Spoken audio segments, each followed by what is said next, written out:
Have you ever seen one of those exorcism movies and wondered if this is really true? Well, I did the same. But one night, it happened to me. I was actually meditating on a beach in Sydney. For probably an hour, it was a deep meditation. I stood up to go home after the meditation. I collapsed. I fell on the ground. I couldn't walk. Every time I tried to walk, I fell over, always to the left. I managed to kind of get home, which was an experience. But this kept happening all night. I felt fatigued. I felt sick. I kept falling over. I had zero balance. Now, in these exorcism movies, the person, their head might spin around. That didn't happen to me, but there was white gunk coming out of my mouth, which,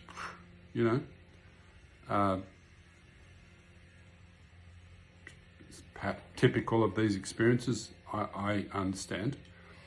It's simply your energy field changing and your cellular structure releasing stuff out of your body. It's just energy releasing.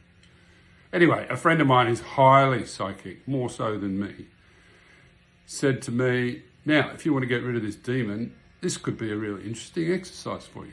But you need to get its name. Just like in the movies, you need to talk to it. You need to get it to tell you who it is. Because once you get its name, it is disarmed and you can remove it. So I have the ability to remove it, but I needed to get its name for it to be exposed. So over the course of probably an hour or so, I talked to it. I interacted with it, which was in me, it was inside me. But I was able to hear its voice. Now, it told me its name was Barbarossa. Now, that meant nothing to me, but when I went and researched it on the internet, there was a demon called Barbarossa who was from, I think, the 14th century and had a life as a pirate, killing people, which was interesting given that I met this dude on the beach.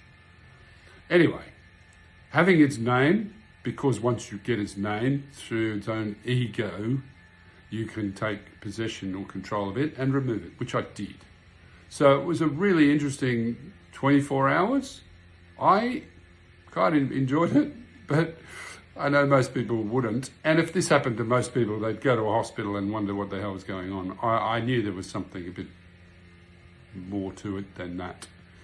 So I was able to remove it. Now, I can understand why children in these movies get possessed, because they're totally defenseless. They wouldn't know what was going on. They wouldn't be able to have any control over this experience.